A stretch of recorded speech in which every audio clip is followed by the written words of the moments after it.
আসসালামু আলাইকুম। সংবাদে আপনাদের সবাইকে স্বাগত জানাচ্ছি। আমি ফিরোজ তোহা। শুরুতেই সংবাদ শিরোনাম। পুরোদমে ইসরায়েল ইরান হিজবুল্লাহ যুদ্ধ চলছে, জানিয়ে দিব আমাদের হাতে থাকা সর্বশেষ গুরুত্বপূর্ণ আপডেট আন্তর্জাতিক সংবাদ। শুরুতেই জানিয়ে দিব আমিরাতে নিখোঁজ ইসরায়েলি নাগরিকের মরদেহ উদ্ধার। সংযুক্ত আরব আমিরাতে বসবাসরত এক ইসরায়েলি নাগরিকের মরদেহ উদ্ধার করেছে পুলিশ। এর আগে গত বৃহস্পতিবার থেকে তিনি নিখোঁজ ছিলেন। ইসরায়েলি কর্তৃপক্ষ রোববার 24শে নভেম্বর এই ঘটনাকে ইহুদি বিরোধী সন্ত্রাসী কর্মকাণ্ড বলে উল্লেখ করেছেন। এরপর জানিয়ে দিব নেতানিয়াহুকে গ্রেপ্তারে প্রস্তুত ইউরোপের 7 দেশ।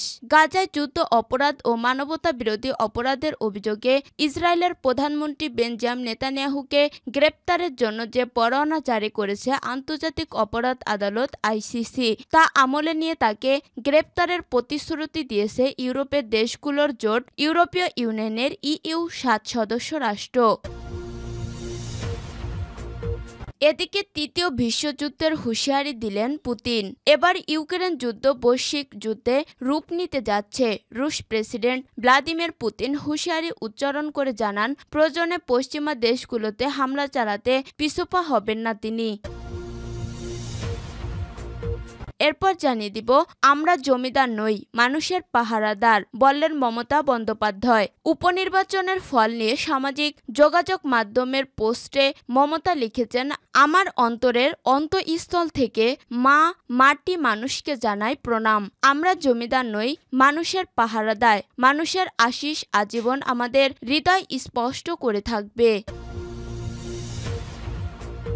এবং সর্বশেষ জানিয়ে দিব ট্রাম্পের জয়ের পর ইলন মাস্কের সম্পদ বাড়ছে রকেট গতিতে।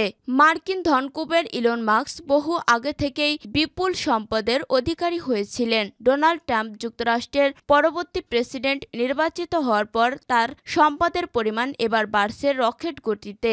শীর্ষ ধনী হিসেবে নিজের গড়া রেকর্ড ইলন মাস্ক নিজেই ভেঙে চলছে এবং তাকে আর থামানো যাবে না বলে মনে হচ্ছে না। 5 নভেম্বর ভোটে ট্রাম্পের জয়ের পর মাস্কের মোট সম্পদ আরও 7,000 কোটি মার্কিন ডলার নিযুক্ত হয়েছে। ব্লুমবার্গের বিলিয়নিরা তালিকায় অনুযায়ী তিনি এখন বিশ্বের শীর্ষ ধনী। তার সম্পদের পরিমাণ 34,000 কোটি মার্কিন ডলার ছাড়িয়ে গেছে। শুক্রবার এই তালিকা প্রকাশ করা হয়। যুক্তরাষ্ট্রের বৈদ্যুতিক গাড়ি নির্মাতা প্রতিষ্ঠান টেসলা সহ বেশ কয়েকটি কোম্পানির প্রধান নির্বাহী কর্মকর্তা সিইও মার্ক ট্রাম্পের জয়ের পর টেসলার শেয়ারের দাম 40% বেড়েছে। তার এআই কোম্পানি এক্সএআই এর শেয়ারও পেয়েছে রকেট গতি। এআইতে মার্কসের বিনিয়োগ তার সম্পদের পরিণামকে নতুন উচ্চতায় নিয়ে গেছে। প্রিয় দর্শক, এতক্ষণ শুনছিলেন সংবাদ শিরোনাম, এরপর বিস্তারিত। তবে তার আগে বন্ধু জানিয়ে দিন আপনি কোন স্থান থেকে আমাদের সংবাদটি দেখছেন এবং শুনছেন।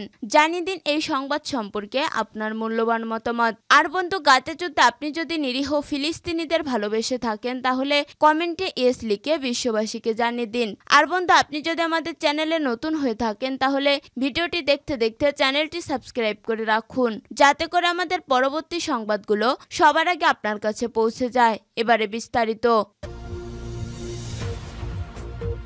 আমিরাতে নিখোঁজ ইসরায়েলি নাগরিকের মরদেহ উদ্ধার। সংযুক্ত আরব আমিরাতে বসবাসরত এক ইসরায়েলি নাগরিকের মরদেহ উদ্ধার করেছে পুলিশ। এর আগে গত বৃহস্পতিবার থেকে তিনি নিখোঁজ ছিলেন। ইসরায়েলি কর্তৃপক্ষ রোববার 24শে নভেম্বর এই ঘটনাকে ইহুদি বিরোধী সন্ত্রাসী কর্মকাণ্ড বলে উল্লেখ করেছেন। এক যৌথ বিবৃতিতে ইসরায়েলের প্রধানমন্ত্রীর কার্যালয় এবং পররাষ্ট্র মন্ত্রণালয় বলেছে, কোগানের মরদেহ সংযুক্ত আরব আমিরাতের কর্তৃপক্ষ শনাক্ত করেছে। জবি কোগানের হত্যা একটি জঘন্য ইহুদি বিদ্বেষী সন্ত্রাসী কাজ উল্লেখ করে বিবৃতিতে বলা হয়েছে, ইসরায়েল রাষ্ট্র এই অপরাধীদের বিচারের আওতায় নিয়ে আসতে সব উপায় চেষ্টা করবে। এদিকে ইসরায়েলের প্রতিরক্ষা মন্ত্রী ইসরায়েল কাটজ এই হত্যাকাণ্ডকে ইহুদি বিরোধী সন্ত্রাসী কাপুরুষ ও ঘৃণ্য কাজ বলে নিন্দা করেছেন। মার্কিন সংবাদ মাধ্যম সিএনএন বিষয়টির প্রতিক্রিয়া জানাতে সংযুক্ত আরব আমিরাত সরকারের সঙ্গে যোগাযোগ করছে। তবে এই প্রতিবেদন লেখা পর্যন্ত দেশটির পক্ষ থেকে কোনো বক্তব্য পাওয়া যায়নি। এর আগে শনিবার 23 নভেম্বর ইসরায়েলের প্রধানমন্ত্রীর কার্যালয় PMO থেকে জারি করা এক বিবৃতিতে ওই নাগরিকের নিখোঁজ হওয়ার বিষয়টি জানানো হয়। বিবৃতিতে বলা হয়, নিখোঁজ ব্যক্তির নাম জোভি কোভান। তিনি ইসরায়েলের মলদোভার নাগরিক। কোগান ইহুদিদের অন্যতম বৃহৎধর্মীয় সংগঠন চাবাদের সদস্য। PMOর কার্যালয় থেকে আরো বলা হয়, তিনি নিখোঁজ হওয়ার পর থেকে যেসব তথ্য পাওয়া গেছে তাতে মনে হচ্ছে এটা একটি সন্ত্রাসী কাণ্ড। সেদেশে অর্থাৎ সংযুক্ত আরব আমিরাতে এই ঘটনায় একটি বিস্তারিত তদন্ত শুরু হয়েছে। জোভি কোগানের নিরাপত্তা ও তার ভালো থাকা নিয়ে উদ্বেগ থেকে তাকে খুঁজে পেতে ইসরায়েলের গোয়েন্দা ও নিরাপত্তা বাহিনী অক্লান্ত পরিশ্রম করে যাচ্ছে। প্রসঙ্গত, ইসরায়েলের জাতীয় নিরাপত্তা সংস্থা থেকে এর আগে দেশটির নাগরিকদের সংযুক্ত আরব আমিরাতে অপ্রয়োজনীয় ভ্রমণ থেকে বিরত থাকার পরামর্শ দিয়েছিল। নেতানিয়াহুকে গ্রেপ্তারে প্রস্তুত ইউরোপের ৭ দেশ। গাজায় যুদ্ধ অপরাধ ও মানবতা বিরোধী অপরাধের অভিযোগে ইসরায়েলের প্রধানমন্ত্রী বেঞ্জামিন নেতানিয়াহুকে গ্রেপ্তারের জন্য যে পরোয়ানা জারি করেছে আন্তর্জাতিক অপরাধ আদালত ICC, তা আমলে নিয়ে তাকে গ্রেপ্তারের প্রতিশ্রুতি দিয়েছে ইউরোপের দেশগুলোর জোট ইউরোপীয় ইউনিয়নের EU ৭ সদস্য রাষ্ট্র। এই দেশগুলো হলো Netherland, Switzerland, Ireland, Italy, Sweden, Belgium ও নরওয়ে। গত মে মাসে নেতানিয়াহু গ্লান্ট এবং গাজা উপত্যকা নিয়ন্ত্রণকারী গোষ্ঠী হামাসের সামরিক শাখার প্রধান মোহাম্মদ দেইফ, হামাসের তৎকালীন প্রধান ইসমাইল হানিয়া ও গাজার হামাস প্রধান ইয়াহিয়া সিনিয়রের বিরুদ্ধে গ্রেপ্তারি পরোয়ানা জারির আবেদন করেন ICCর কৌশলী করিম খান। তার সেই আবেদনে সাড়া দিয়ে বৃহস্পতিবার নেতানিয়াহু, গ্যালন্ট এবং মোহাম্মদ দেইফের বিরুদ্ধে গ্রেপ্তারি পরোয়ানা জারি করেন নেদারল্যান্ডসের হেগ শহরে অবস্থিত আন্তর্জাতিক আদালত। হানিয়া এবং সিনিয়র ইতিমধ্যে নিহত হয়, তাদের এই তালিকা থেকে বাদ দেওয়া হয়েছে।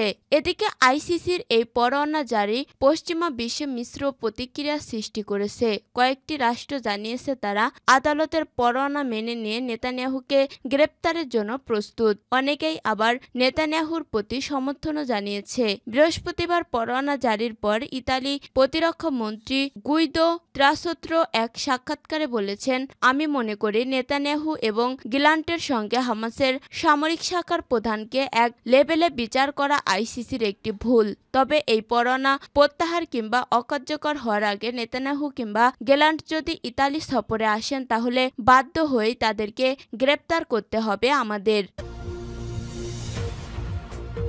তৃতীয় বিশ্বযুদ্ধের হুঁশিয়ারি দিলেন পুতিন। এবার ইউক্রেন যুদ্ধ বৈশ্বিক যুদ্ধে রূপ নিতে যাচ্ছে। রুশ প্রেসিডেন্ট ভ্লাদিমির পুতিন হুঁশিয়ারি উচ্চারণ করে জানান, প্রয়োজনে পশ্চিমা দেশগুলোতে হামলা চালাতে পিছপা হবেন না তিনি। গত মঙ্গলবার 19 নভেম্বর ও বুধবার 20 নভেম্বর পশ্চিমাদের দেয়া দূরপাল্লার ক্ষেপণাস্ত্র ব্যবহার করে রাশিয়ার ভূখণ্ডে হামলা চালায় ইউক্রেন। এর জবাবে বৃহস্পতিবার 21 নভেম্বর ইউক্রেনের নিপ্রো এলাকায় নতুন ধরনের ক্ষেপণাস্ত্র দিয়ে হামলা চালায় রাশিয়া। প্রথমে এটিকে আন্তঃমহাদেশীয় ব্যালিস্টিক ক্ষেপণাস্ত্র ICBM মনে করা হলেও পরে মস্কো জানিয়েছে সেটি নতুন প্রজন্মের হাইপারসনিক ক্ষেপণাস্ত্র ছিল। সেই ক্ষেপণাস্ত্র ICBM এর মতো পারমাণবিক অস্ত্র বহন করতে পারে বলে জানিয়েছেন পুতিন। আসন্ন শীত মৌসুমীকে সামনে রেখে সপ্তাহ দুয়েক ধরে ইউক্রেনে ব্যাপক ক্ষেপণাস্ত্র ও ড্রোন হামলা শুরু করেছে রাশিয়া। যুদ্ধে ইউক্রেনের পূর্ব অঞ্চলেও বড় অগ্রগতি পাচ্ছে দেশটিতে। বৃহস্পতিবার 21 নভেম্বর রুশ প্রতিরক্ষা মন্ত্রণালয় জানিয়েছে নতুন করে তারা দোনেৎস্ক অঞ্চলের গুরুত্বপূর্ণ দালানের গ্রাম দখল নিয়েছে।